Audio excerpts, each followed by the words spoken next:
Hey, I'm Jim Zartman. Welcome to the Enneagram podcast. This is our final episode as we talk about the type 7, and I am here with Enneagram coach Joel Hubbard. And I am a 7. Who is a 7?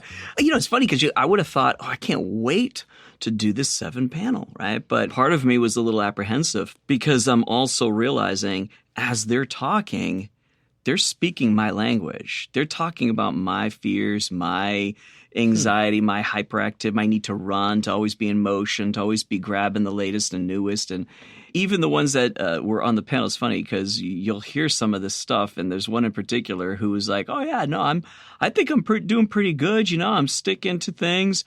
And then later on, I get a phone call and this person says, oh my God, I just fell off the wagon. I just said a bunch of yeses to a bunch of different things. And it's typical of us 7s. And, so we're growing, we're trying, but then, we fall off. So yeah, there's this whole, you'll see the energy, you'll feel the energy of the 7 there. Yeah. But yeah, we're always needing distraction as a way of managing this anxiety internally. Yeah, I feel like saying as the intro to the 7 podcast, just try and keep up. Yeah, because they move, they tend to speak fast, they tend to think fast, they tend to find where they're going as they're talking. Exactly. Totally unlike what I was talking about the 5, which totally waits until they know exactly what they want to say. The 7 starts talking in order to find their thoughts. Exactly. That's exactly how it is. I don't think I've ever had. My dad used to say, hey, Joel, how about you put your brain in gear before you start, opening your mouth and getting – and he had to say, I even forget it because I hated it so much, but it was that thing, and I never could. And I didn't understand that this is common for a lot of 7s, very common, that the whole thing is extroversion or the processing of our thoughts as we're talking, as we're in motion, So was it weird to try and mediate for your own type, to try and organize the thing and ask questions about people who share your type? Was that weird? Yeah, and I still don't even know entirely why. I'm still why was it so difficult, much more difficult for me to do the 7 panel than it was to do any other panel? And maybe it's the part that I could be objective with the other panels. I could sort of step outside of, it wasn't me, so I could really be objective and help process that. I'm not entirely sure, but this one was definitely one that was a bit more challenging for me to do that, to try to keep stepping outside of myself to hear them and not jump ahead. In some cases, I felt like I know what's going on with you.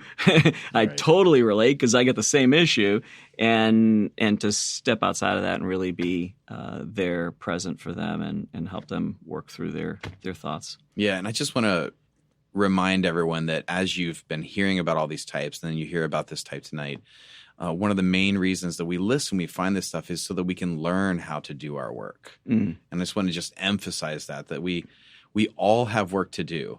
I think it's Russell Brand who talks about it's not about people who are addicted versus people who aren't addicted. It's about people who are working a program and those who are not working a program. We all have work to do. Yeah, for sure. We all have things that are patterns in our lives. We all have things that we can't see. And so we want to remember that.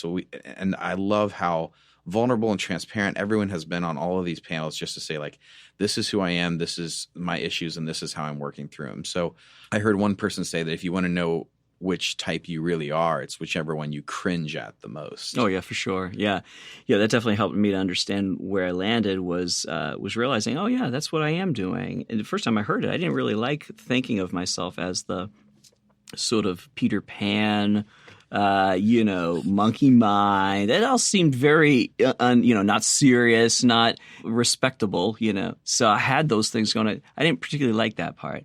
So I worked really hard at being something different for a long time, but I wasn't doing the right work. There's a side of each type that we should embrace and love and celebrate. That's what we are, and that's the beauty of who we are.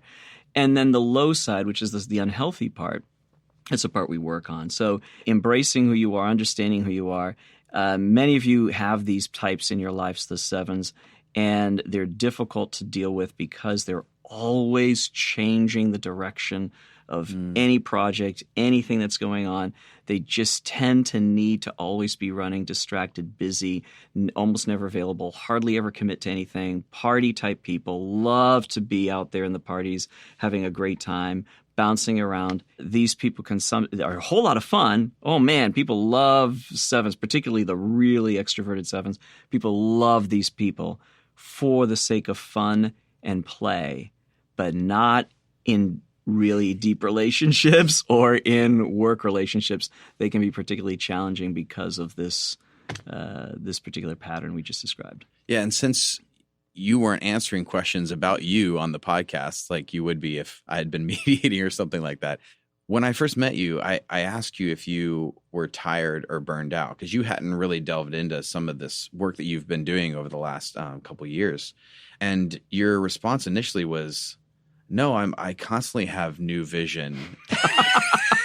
That was your response. I thought that was like a sort of one of those like plus marks in my columns. Have energy. You always had energy, but the energy was actually coming from. Oh man, yeah. You later learned what did you learn? Oh yeah, well it was when I was being taking the classes, and I hear the teacher say, sevens will always have a new idea, and it's part of the dysfunction at times of the seven is this chasing of a new idea, and that crashed my whole world. That was like, oh, I always thought that was a good thing, and lo and behold, my wife doesn't think it's a great thing, and a lot of other people don't think it's a great thing.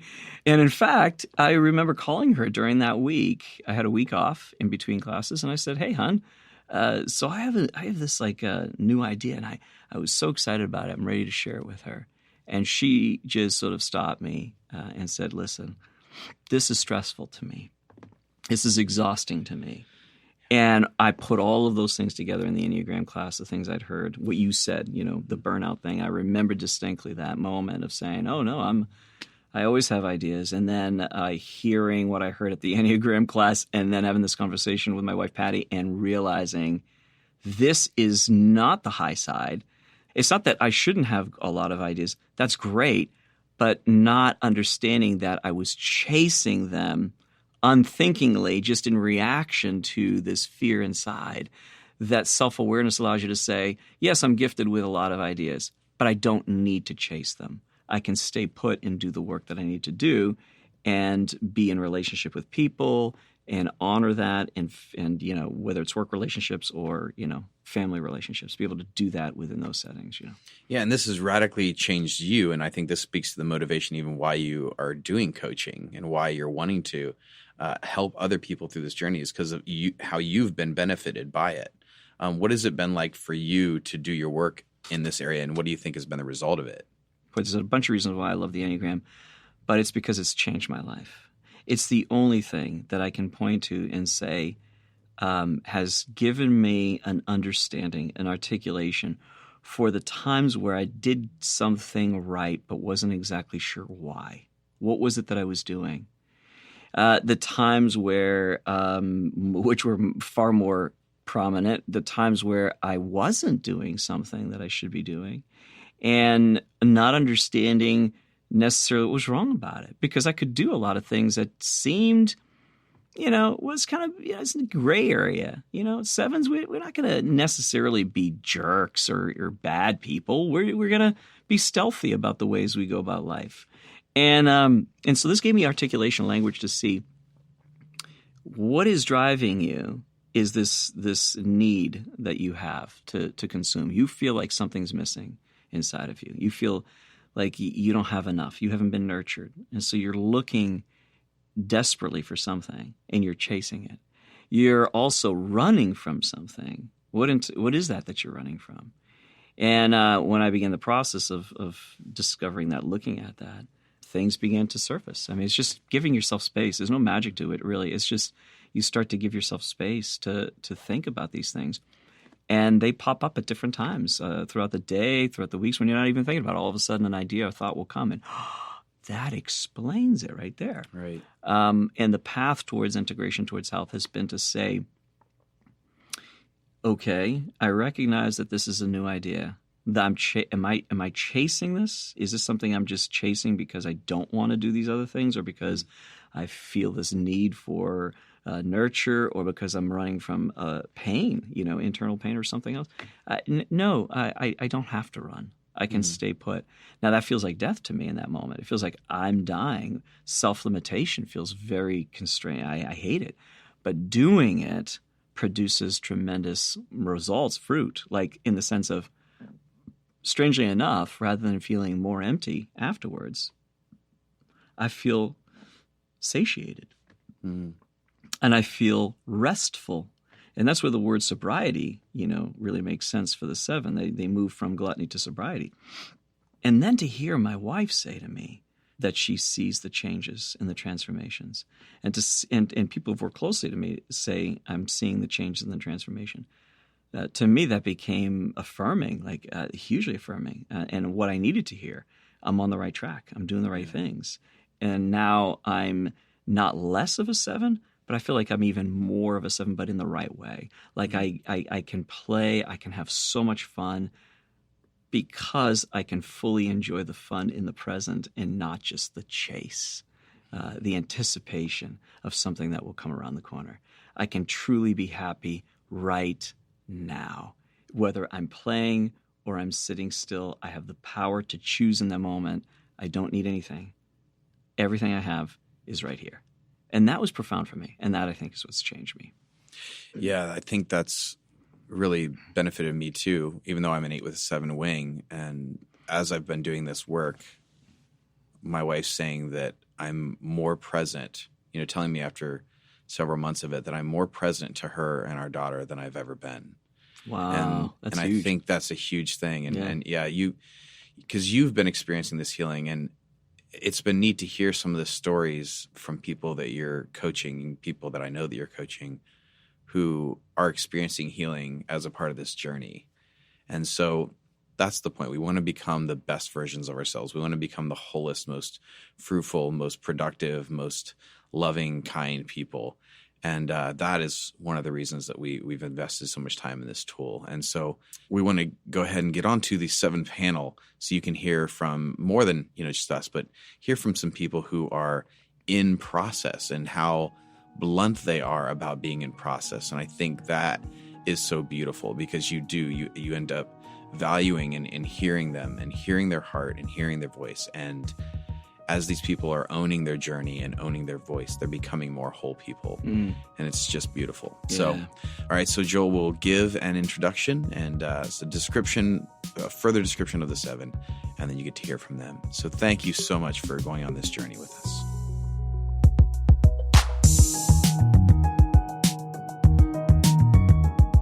This is the 7 panel.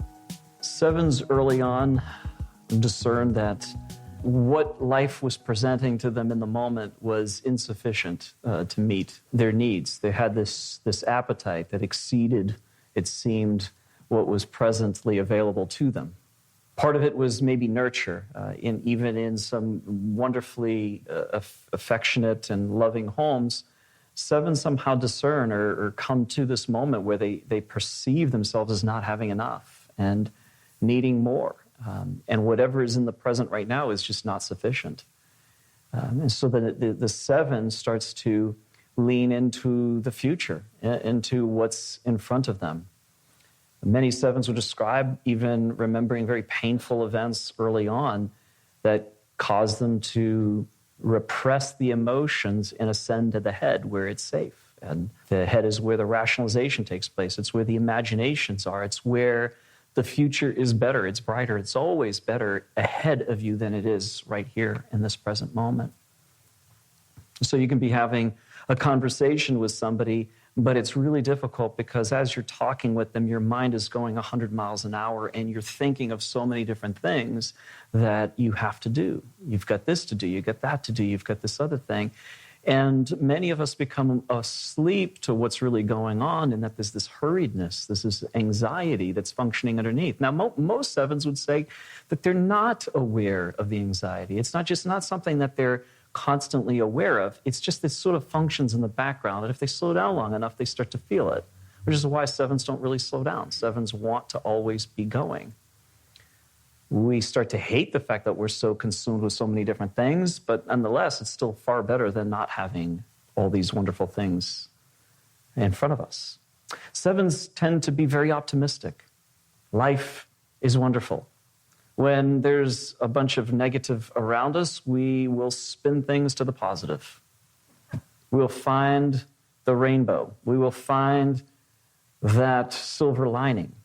Now, it's not that sevens are trying to chronically avoid pain, although that's a big part of the seven pathology, is do anything to avoid pain.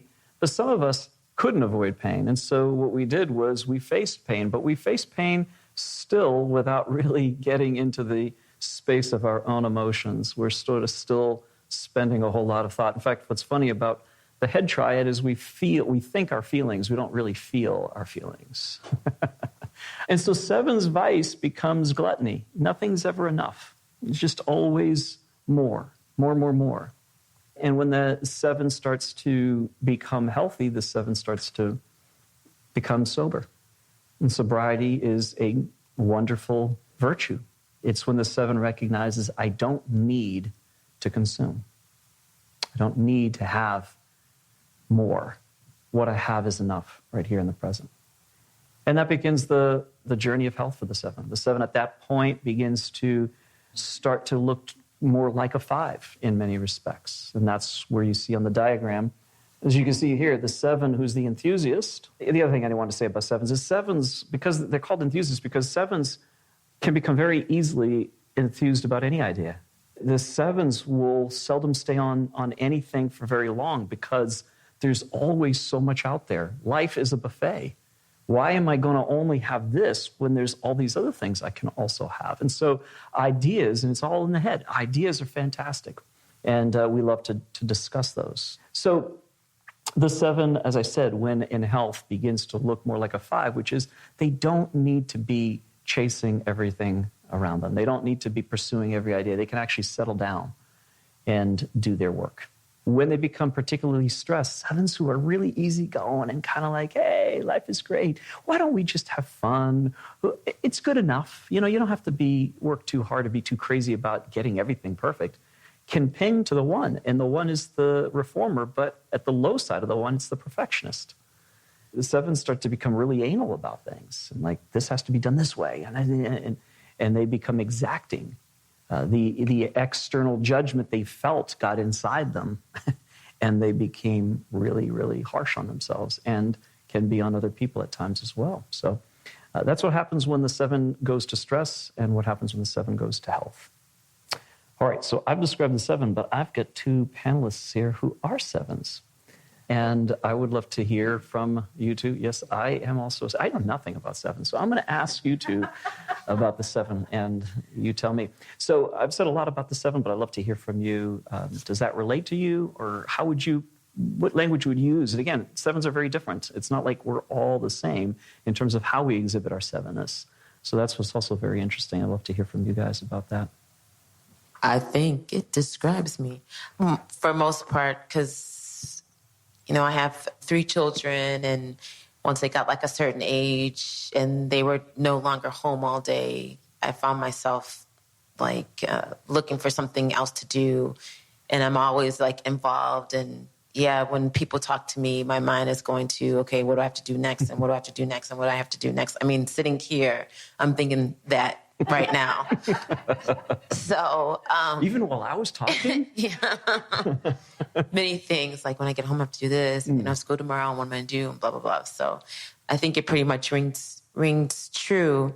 And I do like the busyness, but then I also, like when it's wintertime, I don't try to schedule anything. Like none of my kids have sports or anything like that. So that's our downtime of not really having much to do. And I kind of appreciate that. And like in my mind, I know fall and spring are busy. Winter is dead. And that's a good time to, I guess, recharge and go back in. But probably in the winter, I'm thinking, okay, this month I have to do this and this month I have to do that. So that's about it. Yeah, I would agree. I was thinking today, and looking back at some notes Nicole was saying, but was I supposed to bring notes? But I found myself in a stage of life with teenagers and a toddler. So basically my mind is just permanently so full it's empty. So I often don't have very much to say, but a bazillion things reckoning around. But anyway, I came across some notes that were a little bit helpful. I feel I've kind of been exploring this Enneagram stuff or this Enneagram wisdom for a long time, and started about 20 years ago. In my Anyway, there I go. Solidly labeling myself. But anyway, so I'm about to turn 47. So I had a very late in life child. Anyway, I explored it deeply, and then I kind of left it for a while. Actually, what I did was a bit of an odd reaction. I thought, I'm not this kind of dabbler, dilettante, whatever. I'm going to go and get a PhD. So off I moved my family. I moved my family, from the US to Canada, and started up a whole new life because I thought I was going to become a specialist in one particular area.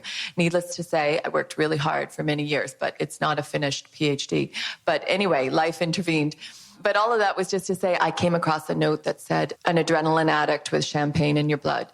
So that is pretty much what I would say has described me for about 15 years solidly. All of my 20s and maybe 18 years, all of my 20s, most of my 30s.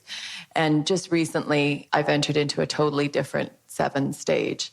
And I think I mentioned that to you before when I first met you, Joel. But yeah, a lot of pain, disintegration of my extended family. And my dad died 2 days after I had this unexpected third child. And my sister got breast cancer the same week. And it was just a really intense fall. And she had lost her husband a few years before that to cancer with 4 young kids. So a very intensive 4 or 5 years, which when I came back to really solid work with the Enneagram made me realize I was in quite a different space. I'd become a different kind of 7. And I was responding in a lot of the stress ways. And so now I sometimes don't really recognize myself because I think, gosh, I'm in fairly regular therapy and I am finding ways to go, well, you know what? It was a crap weekend. Rather than saying, it was all good. We got a hike on the beach and we did this and we did that. And, which is what I would always have done. And, I've always kind of been the life of the party. And I wouldn't necessarily describe myself as that now, but that's not always a bad thing. Sometimes I'm a little bit calmer and getting used to the fact that life isn't always another fabulous adventure. Some of it is kind of heavy duty and needs to be dwelled in for a bit. Nice. Yeah. And that's the thing, that when growth happens, you stop going to the worst parts of the lower side of the 7, and you start to ascend to the higher side. And that's what's wonderful about all types can do that. I'm just trying to. Yeah. So 7s have a big challenge before them, and that is to slow down enough to begin to deal with internal pain. I said earlier that head types tend to think about their emotions. It's really more difficult for them to feel their emotions. Now, this is an exaggeration, of course. Everybody feels something. We all feel sad. We all feel grief. We all feel happy. We've got the emotions. But what happens for head types is the feeling gets quickly translated to thought, whereas heart types will spend some time, particularly 4s, will spend a whole lot more time with that emotion and exploring it. But that's where the work of the 7 is we have to do our work to stay present to pain long enough to experience the emotion. Have either one of you done it? Where are you in the process of dealing with emotions? I'd like to hear about that. How do you process emotions? And you don't have to have the right answer. You can have a terrible answer, and it's great because we're all at different ranges in terms of our, where we are at our stage of life. I think I still just kind of analyze it. I do feel things. I do cry or whatever, but I analyze it. But at the last time that Joel and I met, I was saying how whenever I run, I have to have music on because, I just want to drown out my thoughts. And so when we were talking, we're like, maybe start at the beginning with nothing and see, like, do a check-in of your body, pay attention to the breathing, how are you feeling, and things like that, and process that. And I've been doing that for the last couple of weeks, just at the beginning. And I'm finding that I'm able to actually see exactly how I'm feeling. And then at the end of the run, like, see how I was at the beginning and to the end. And if it's a difference, am I happier? If I'm more upset because of whatever I felt at the beginning, so I'm probably now just probably a little bit able to tap into some emotion. But I know when I'm anxious, like I always say, I'm anxious or whatever. I don't know what I'm going to do, and just move on to the next thing. So when I first read and learned a little bit about the idea of sevens not really being in touch, I really rebelled against it. In fact, I originally thought I was a 4. And, when I went through it, I was pretty convinced that I was a 4. And I realized it was because I was very attracted to especially films and books and anything that was heavy duty, emotional, and especially painful stuff. I remember telling everyone my favorite movie in my 20s was Breaking the Waves, this Lars von Trier movie that's really intense. It's very sad, and it's kind of explores all these spiritual and intense themes. And but I kind of realized it was all a little bit at hands, a little bit at a remove. And I'd say I'm only just recently, and in the last 5 years, 5 or 7 years, starting to experience a lot more of my own responses to pain. I remember, as my dad was kind of disappearing into the fog of Alzheimer's. And it's funny you say, because I'm a runner too, and that's a lot of my, I really need to run. And I ran through a whole stage where every run I did, I was bawling. And I was kind of realizing, it was all this sense of the person who I thought knew me the most was disappearing into not knowing me at all. And, and then starting to realize there's a lot to do with, I think for sevens, there's a lot to do with wanting to be known, really known. Yeah. And just on the running front, I was going to say, so I had a weird experience in December, a couple days before Christmas, and I had a detached retina, which is a total pain in the neck. But anyway, so I had emergency surgery for that, and then I couldn't run for about 6 weeks, and I slowly got back into it. But I'm exactly like you. I've always listened to music. And then I started listening to articles because I couldn't read very well for a month or so.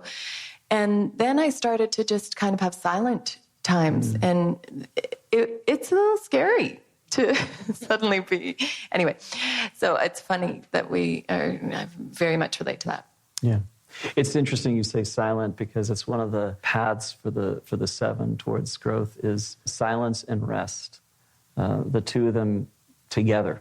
And for each type, this is something different. There's a different particular path towards undoing the type.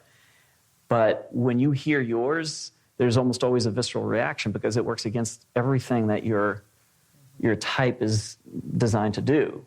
So the idea of you even had that reaction of not running for 6 weeks. Oh my God, what would that be like? Yeah, there's an anxiety that creeps up for a lot of 7s when they can't be doing those things, when you can't be in the space of running. I thought it was interesting, the two of you are runners. And one of the questions I asked you, Nicole, early on was, 7s run, right? But we're running on the inside. So it's interesting that you're also running on the outside. It's a manifestation of what's going on the inside. This isn't a good thing to admit, but I suddenly realized I was really angry 5 or 7 years ago. And I started to think, gosh, I've become one of these yellers. I kind of yell at my beautiful girls who were kind of young. And I'm not saying I'm all done with that, but I'm definitely further away. I probably cry a lot more now, not necessarily in front of them, but at least I've found a few outlets where I do kind of get some of that emotion. But I realized I would never have been described for, my 20s and 30s as a person with much anger. And it's not a good thing, and it's something I'm working against now, obviously, and starting to realize, well, what is it? What is this? Why? I mean, obviously it was fear translating as anger, or sadness translating as anger. And I'm trying to stop and go, what is it that my 15-year-old has just said to me? What is that nerve that is being scraped? Or what is it that, this realization of this torn relationship in the extended family? What am I seeking after that? How can I respond and just go, that really hurts. That's really painful, as opposed to, sort of lashing out. It's interesting because I do the same. That's one of the things I do is to always stop myself. So this is another one of my life hacks, is the moment something triggers my anger is that I allow that to cause me to then say, okay, what's going on deeper on the inside? So the moment my anger surfaces, the moment something like that happens, it's what's going on more deeply. We're watching something sad. Like, you went way into a space I have avoided all of my life, which is to watch anything that's sad or read anything that's sad. I've hated it. So my wife would say, Patty would say, hey, Joel, you want to watch, there's a couple movies out there. There's one that's this movie, and then there's this movie. If it had even anything remotely to do with like pain, sadness, how it ends, does this end sad? Because if it ends sad, I'm out. I'm not into that. And in the recent years, I've actually found those things to be really powerful tools. I'd like to hear if you guys have, with some of your tools maybe to access the emotional center, is that those are actually helpful to me now. So Patty will say, hey, do you want to watch This Is Us? And every time I say, my initial reaction is, hell no. But then I stop myself and I say, okay, this is probably the right thing to do for me because it's been a while since I've cried. And I think for sevens, it's very common for us to not cry for a while. And the two emotions that we'll oftentimes experience are anxiety and depression outside of happy. But seldom will we allow sadness to stay and hang around. So watching that provokes the sadness and calls up the tears. And in that moment, I do this thing of, so what else is going on inside of me? What is this calling up? It's a memory. It's something else that's happening. And pretty often, stuff will come up, will emerge. And if it doesn't, I still allow myself to just cry. So interested, you guys have any of those sort of habits or patterns or ways of accessing your emotional center? Yeah, I'm on the low end. Like, I can tolerate This Is Us, and I probably won't watch anything else that causes me to cry. We went to go see Wrinkle in Time, and I knew it had a positive ending at the end, but there was a sad part in there. But I knew it was going to be a happy ending, and that is probably the only reason. I mean, besides Max, who wanted me to go see it. I used to like them, but I don't go to them. I would prefer an action or a comedy. I don't want to see anything that's sad right now. Funny. I mean, I'm totally the opposite. So that's a bizarre thing. That's my go-to. And I have a daughter. I have one daughter who really, she really likes sad movies. She was watching some psychological, intense, two climbers in the Andes, one who lets the other go on a rope and, at a really young age and kind of it really anyway, but yeah, so I'm totally the opposite, but I think that it's only been really recently that I've started to address my own emotional responses to things. And I hear you about depression. I've experienced depression in the last 8 years, a couple times, quite intense periods of depression, which has been a horrifying shock to me because, as I said, we've moved a lot. I'm restless. We're 6 years in the place we're in right now. That's the longest I've ever been. And I'm very antsy right now. But I'm trying to kind of just go, but this is where life is at. And I'm nurturing and cultivating and not let that kind of go into yeah, that's okay. We think out loud, that's what we do. That's right. Once the mouth is in motion, then the brain starts going, yeah. Talk a little bit about the positive, the things that sevens tend to you just mentioned you were the life of the party.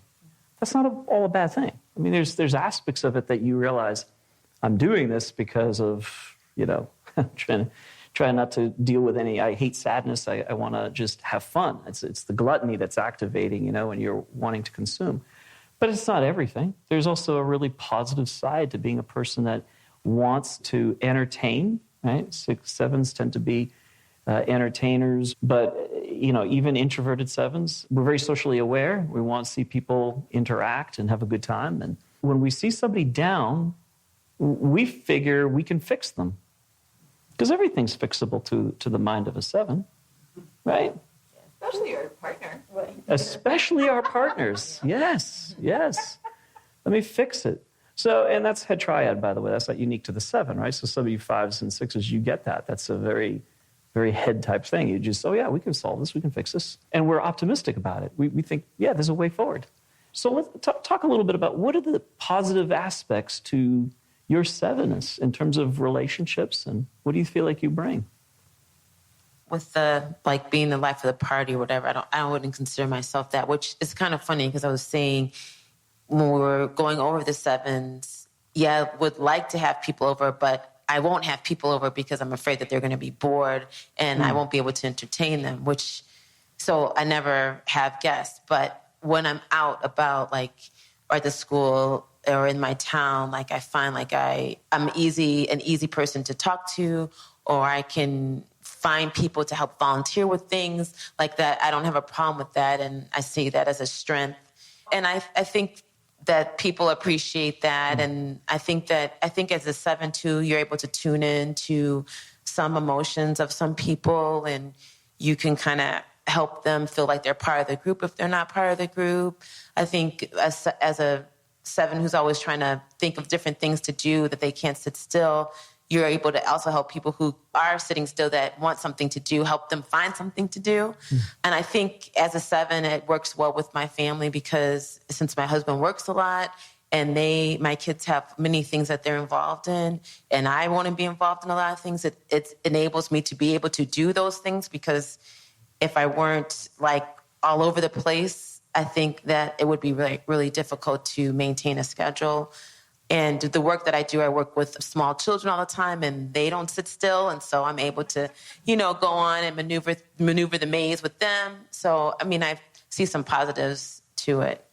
I think I would agree with a lot of what Nicole said. We've moved a lot. I find it easy to set up community. And I know my husband has totally relied on that. He's just recently discovered he's a 5, and he's an Irish 5, no less, from Northern Ireland. So he could do without people altogether, basically. And he says to me, well, what do you mean friends? Why do I need a friend? I got you. I don't really. But he kind of talks about how he sets up the playing field, and I plant it and provide the party and organize the games and do the games and keep the grass growing and blah, blah, blah, blah, blah. Sometimes I think when you reach certain stages, I keep veering to the negative, but it can be really exhausting because I think most 7s do need some sort of re-energizing space, and it almost feels like you're working against yourself to suddenly become the person who doesn't really need to see people or doesn't really need to be the adventure maker. And I find I have to work against myself to kind of go, oh no, we don't need to do 7 things today. Oh, we've got a free weekend. We don't need to go off hiking to New Hampshire. Or, I'm making a nice meal. We better invite 6 people. Why am I cooking unless we're going to invite 17? So for me to kind of go, oh, wait a sec, but I'm really tired. I don't really need to do all this. And he certainly doesn't need it. And maybe my kids need to see a bit of kind of choosing not to. It's interesting you mentioned that because you mentioned being concerned about being boring. Mm-hmm. I think that sort of ties in with also the issue of rest for the 7. Do you feel the social responsibility of having to keep things going? And then when you're really exhausted and burned out and you can't go, that there's sort of almost a shame and how do I get away without being seen as tired? Because I don't want to be seen as tired. I don't want to be seen as boring. I don't want to be seen as I mean, this sounds really extreme, but I think that has kind of been when I've gone into sort of states of depression. In, obviously all these other life factors involved, but I think even just the inner shame kind of got me a bit stuck in a bit of a mire of realizing, I think my husband is always a little shocked because I can go way further than him socially and engaged and all the rest, but then I crash quite a bit deeper. Like I suddenly I'm basically like, I don't want to see anybody. I need the kids away from me. I kind of just want, it's like I want to crawl into a hole because I don't really know my own extent. I'm not able to say much sooner in the process, it's okay to go home see now. Warning signs, right. Yeah. Right. Yeah. Do you relate to any of that? Or? You relate to any of I'm that? not there yet. I don't think, I'm not really sure. I think I'll have to ponder that for a little while because I don't know what my crash is yet. Okay, so we've talked about how the 7 processes pain or doesn't process pain. The strengths, some of the strengths of the 7, to keep people buoyed, to keep the thing going, and I think one of the things that is welcomed by a lot of people is the 7 is visionary, has big ideas, knows how to keep things moving oftentimes. That is sometimes received well by people, and people say, oh, that's great, yes, what a wonderful idea. But then oftentimes it's also met with a little bit of resistance, like, oh boy, here we go again. And the 7 will tend to kind of say, but it'll work, really, trust me, it'll work. Do you find yourselves doing that, running into that in your circles as well? Definitely. Just today, for instance, so my son had soccer practice at 7. My husband has an appointment at 7:30, but he works in Cambridge, and I had to be here at 7 o'clock. So immediately when I told my husband, Alex has practice at this, oh my gosh, it's not going to work, blah, blah, blah, blah, blah. And I'm like, wait a minute. And then I lay everything out, and I'm like, this is what we're going to do, blah, blah, blah, blah, blah, blah, blah, blah, blah. And so like, oh no, this is just too much. I can't. And I'm like, no, just, this is going to work. Just do it. And I was on time. Alex was on time, and I hope he is on time. But but like all the time, like I find like, okay, these are the things coming in, and if I bring it up or whatever, like you could hear that like everybody, and I'm like, wait a minute, I've already thought out how everybody's going to get to A to B to C or whatever, and hopefully everybody will be happy. I'm exactly like Nicole, and my husband kind of jokes that if half an hour before we have to be somewhere or we have to do something, Susanna starts adding in 7 more things, and he starts taking, 3 or 4 things away. And that's exactly how it works in our house. He says, we're not going to be able to. I'm like, what do you mean? Of course we can. And then we can do this too. And I can just quickly bake this before we go. And then I'll just grab, and da-da-da. But I think that, on the positive, I keep going to the negative. Now this is going to sound really forced. But for most of my life, people have really wanted to be with me, and they feel really engaged. I just try to effervescence and bubbly and make people feel at ease, like Nicole was saying at the beginning, and an energy and intensity that displays to those I'm in relationship with that I care about them and I'm interested in them. Mm-hmm. And I feel like that's a huge positive and a huge plus of the 7.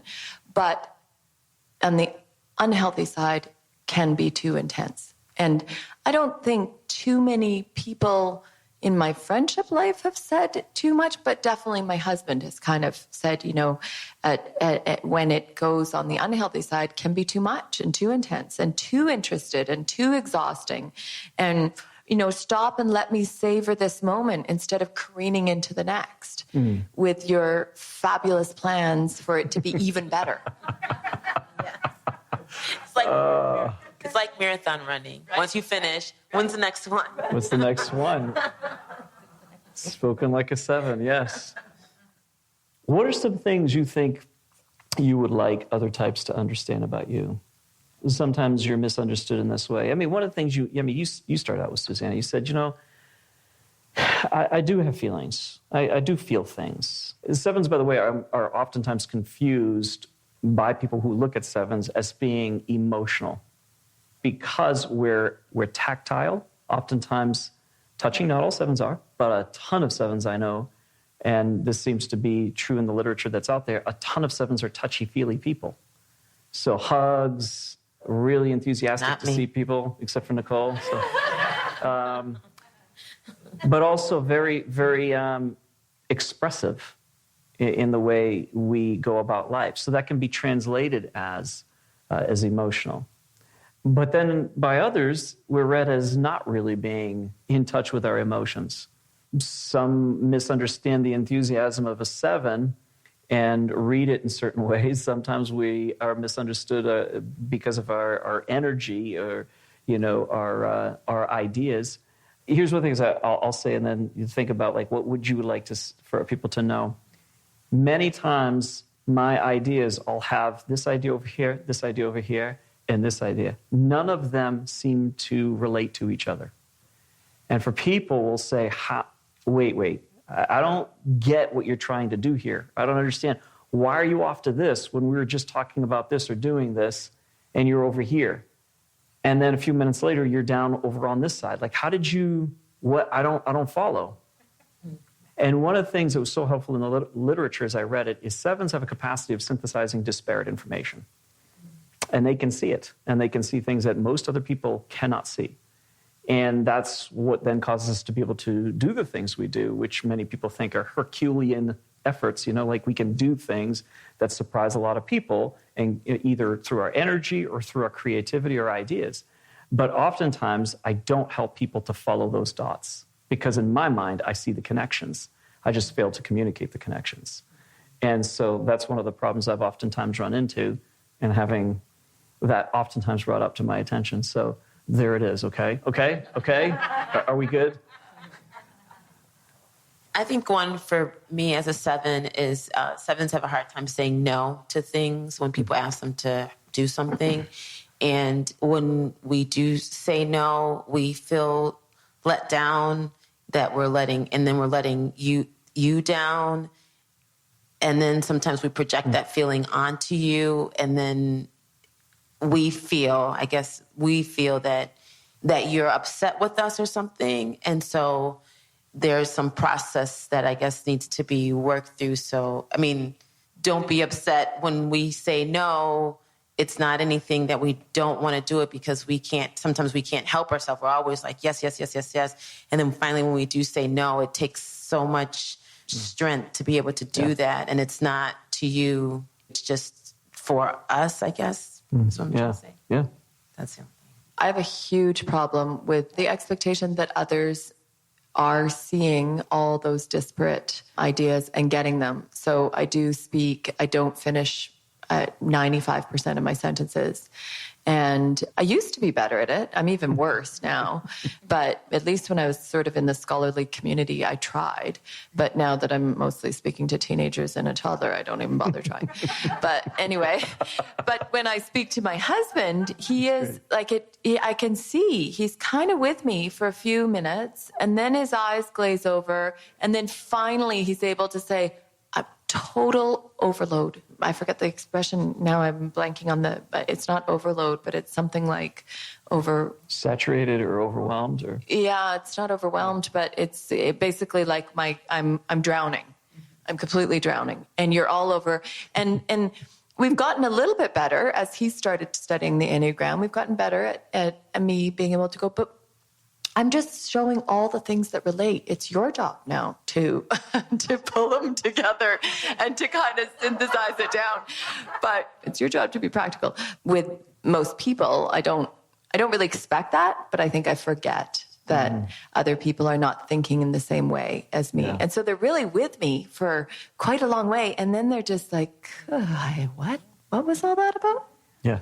I had an 8 teacher out in San Francisco, and he was one of the teachers there, and he said, yeah, when 7s start to do that, he says, I can't stay. I just lose. I'm gone. Like, because you get into your head, and you get so deep into that space that it's hard for me to stay with them. I had no idea. Like, that really does happen to other types, but it's a good thing I'm married to somebody who stays with me for the most part, but Yeah. Because you asked about it would be helpful for others to know about sevens. And I think they're often described as and painted as being kind of superficial because they're very, touching on a lot of things.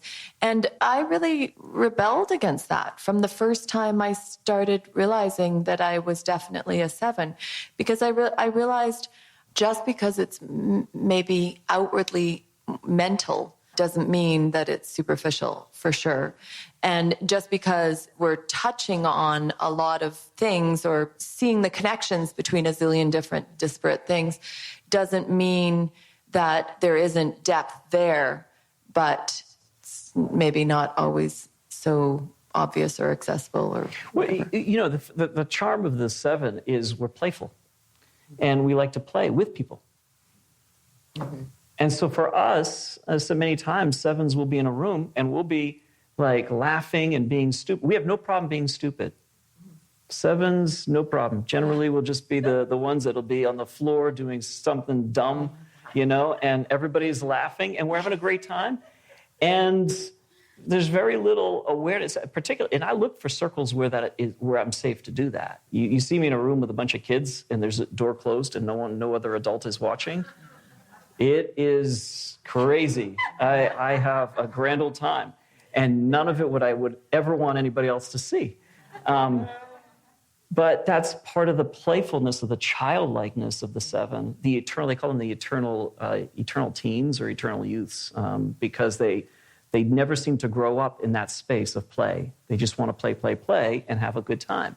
So they can sometimes be seen as being sort of fluffy, superficial, silly, not really serious. But then when you ask a 7 a question, that's something in their space, in their world, the head center, the 7s go deep. And people are oftentimes shocked. Wow. And so I'd have these looks from people like, dude, you're actually pretty smart. Like, so then that meant like you actually thought I was stupid beforehand. And I would feel that and be like, oh man, I hate that, right? So I'd have this, but yet at the same time, I don't want to let go of play. So But there's another aspect to play, which is curiosity. Curiosity, and it's an awesome thing to be a curious learner, or to be a curious lover of learning. And I think that, and also you said to not be afraid of being stupid. I also I'm never afraid of, I couldn't care less if people think I don't know something. Because if I think that they know something about something I want to know about, I am right in there and I'll ask them every question. And, and my husband would never ask anyone for directions. I will ask anybody anything. Because I'm keen to interact with them, because I'm keen to get knowledge that I don't know, or, that I don't have, or I'm keen to find out what other people are engaged in or know about or whatever. And so I think that, some of that playfulness, it's not all far from the sobriety end. Some of it is really life awesomeness. Absolutely. Those are things we never want to let go of. And, the upside to that. So we've talked quite a bit. Let's get some questions from you guys about the 7. Yeah. A 7 goes to a 5 during health. Explain how they benefit from a 5. Sure. Yeah, so 5s don't always need to be the life of the party. They don't always need to be entertaining. They don't always need to be chasing something. So 5s slow down. 5s are ones that will stay with a particular research project until they get stressed, and then they ping to the 7 and start to look like us. But when they are healthy, they're staying at the task and completing the task and researching it thoroughly, and they don't flit about, which is what 7s tend to do, is running from one thing to the next to satiate the appetite, to keep the system going, keep the energy up. Yeah. When you talked about feeling depression, so can you describe what that looks like, and also what's the way through it, or what your hope is in emerging from it, I guess. If that makes sense. Yeah, good question. What it looked like for me, what it has looked like for me in a couple of periods has been quite horrifying to me, actually, because just a sudden total lack of desire to be as curious and keen and engaged with life. it translated for me really into becoming quite an angry person. Angry because I was deeply sad, because I am deeply sad. There's parts of grief that I've really not really worked through. And the way through it for me has been, I've maybe had 3 kind of experiences. And the first 2 were fairly short-lived, and the way through for me was suddenly to get involved in, another major project, like we moved, or, we moved and had to set up a whole new life. We moved from Cincinnati back to Boston. And the most recent time was I sort of realized I had really quite intense postpartum depression about 8 months after my little one was born, but realized it was really all to do with death and everything else that was kind of going on. It was really intense period. Not to get too totally involved, but really the way that I've started to is regular therapy and starting to kind of dive into what is it that I might be responding to in anger that is really like really deep fears that I've not really dealt with or responded to. What is it about, the relationship with my parents, or, the grief over my dad's death and the relationship with, what it's been to stick with the pain, the grief, and to actually go through. I've even found it, sometimes I've kind of realized going to a session that, I'm a bit bored of this. Like, I just want to be kind of happy. I just want to go and meet up with people and go for coffee. And, why am I spending an hour and good money doing this? I could go and get a massage.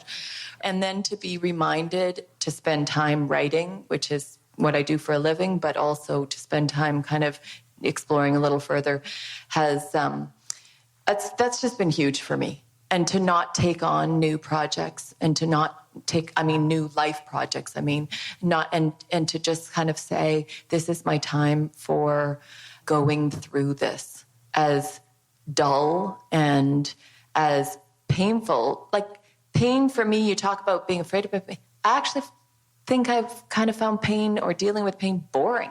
Like, I'd rather be doing the adventures in life and having the fun and being the party. So I guess I would kind of say that. But I just wanted to say something about working towards the 5, consistency. And I have a 5 in my life. The most, important person in my life is a 5. And that's really grated against me for a very long time until, obviously, there's things I love. There's many things. I love everything about him in some way, but, But what I've started to realize are the things that would make me more whole, and that would be being more consistent, being more dependable. That I'm not going to fly off into another project or interest or whatever. Sorry. No. All right, break. Well, they did end abruptly, but wow, that wraps up season 1 of the Enneagram Panels podcast. Thank you all so much for joining us. And a special thanks to our 7 panel. But I wanted to say one more thing, actually, before we closed out. As this podcast has come out and I've been discussing it with other people and friends, and I think there's a tendency to want to find out what your number is so that you can be more self-aware or hear from other people who may share a similar kind of bent and motivation in the world. And it's really important to do that, and that's a really good thing. But I think it's actually just as important to understand the Enneagram as a whole, because there's so many people that you interact with on a daily basis who don't think like you, who don't act like you, who don't process information and motivation like you. And it's really important to understand where other people are coming from. I often say that the Enneagram is a tool for empathy and self-awareness. And the empathy comes from really understanding other people and how your type might interact with their type. And so I know for a lot of us, we talk about how this has transformed our marriage or some of our friendships or our work relationships. And I think that comes as a result, not just of knowing your number, but understanding and grasping the system as a whole and understanding the difference between people. So we hope you've enjoyed this journey, to those of you who have come on the whole journey with us, and hope you continue to learn. We have some interesting ideas for what could be next for this podcast, for what we're doing here in just the north end of Boston. So wherever you're listening from, though, it's great to have you. Thank you so much for joining us. And may you continue in your journey toward more empathy and self-awareness. Until next time, have a good one, my friends.